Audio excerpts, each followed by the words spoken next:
નમસ્કાર દોસ્તો. તો આજે અમે જઈ રહ્યા છીએ જૈન દેરાસર તીર્થ, રૂણી ગામ, કાંકરેજ તાલુકામાં. શરૂઆતમાં તમે જે દ્રશ્ય દેખ્યું એ મેન કેનાલ હતી નર્મદાની. હવે આગળ જોઈએ આપણે, ત્યાં આવશે જૈન તીર્થનું એક મંદિર છે, બહુ જ ભવ્ય લાગે છે. જો તો એનો મેઇન ગેટ છે જે રૂણીમાં આવેલું છે મંદિર.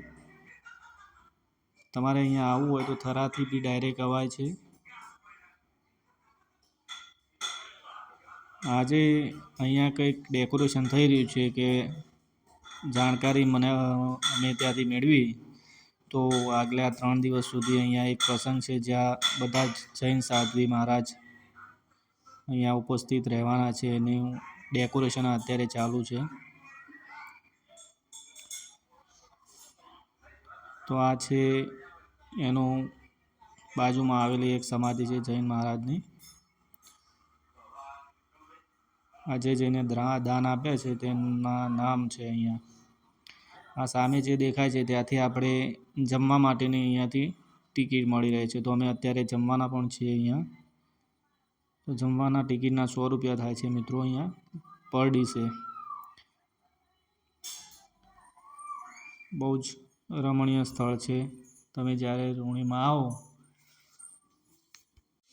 બાજુમાં જે મહાપુરુષ દેખાઈ રહ્યા છે એમને આ જમીન, આ મંદિર તથા તેની આજુબાજુની જે બિલ્ડિંગો દેખાય છે તેના બાંધકામ માટે દાનમાં આપેલી હતી. ધન્ય છે એમને કે આટલી વિશાળ જમીન એમને દાન માટે આપી. તો અહીંયા મંડપનું બાંધકામ બી ચાલુ છે એ પ્રસંગ માટે, જે મેં આગળ કહ્યું એના માટે. તો આ સાઈડ વ્યૂમાંથી આ મંદિરનો જો નિહાળો, કેટલું વિશાળ મંદિર છે અહીંયા છે ને, જોરદાર દેખાય છે. આગળ તમને મંદિરમાં અંદર જઈને બી બતાવીશ કે મંદિરમાં કઈ રીતનું ડેકોરેશન થયેલું છે અને ભગવાનના દર્શન પણ કરાવીશ તમને. તો એના માટે વિડીયો આખો તમે જોજો. તો આ ભોજનાલય છે. અમે હવે ભોજન કરવા તરફ જઈ રહ્યા છીએ. તો મિત્રો, આ છે ભોજન માટેનું સ્થળ.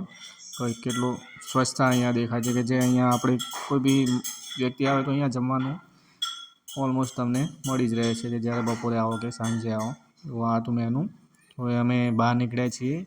આ મંદિરનો બેક વ્યૂ છે અને પાછળ આ કમ્પાઉન્ડમાં રહેણાંક બિલ્ડિંગો આવેલી કે જ્યાં સાધ્વી મહારાજ આવે તો અહીંયા રહી શકે છે. તો ભક્તો બી આવીને ત્યાં રહી શકે છે. અહીંયા એક સમાધિ લીધેલી છે.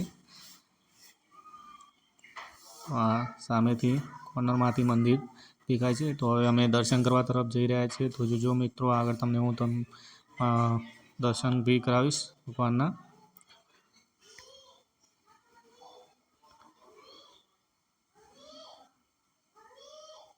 આ બંને મિત્રો અત્યારે મંદિરના ડેકોરેશનની કામગીરી સંભાળી રહ્યા છે. જુઓ, જે આગળ 3 દિવસ પ્રસંગ થવાનો છે એના માટે.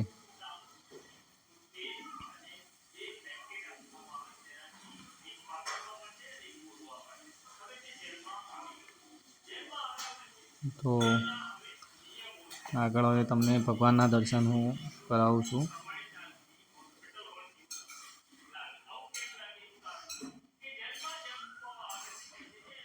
હા, તો અમે અત્યારે મંદિરના ગર્ભગૃહમાં છીએ. તો બહુ સરસ રીતે કોતરણી કામ શણગારીને ભગવાનને અહીંયા બેસાડેલા છે. ગર્ભગૃહમાં આવશો ત્યારે તમને એકદમ શાંતિની અનુભૂતિ થશે. તો મિત્રો, હવે અમે બહાર આવ્યા છીએ. જોવા બહારથી આ રીતનો વ્યૂ દેખાય છે મંદિરનો.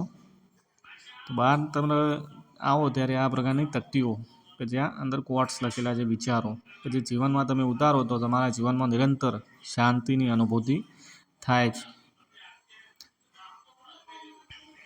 જો બહુ જ મસ્ત છે કોટ્સ લખેલા. આ એક ગુરુ મંદિર છે, એનો ગેટ છે અને અહીંયા વર્ણન કરેલું છે આ તકતી ઉપર.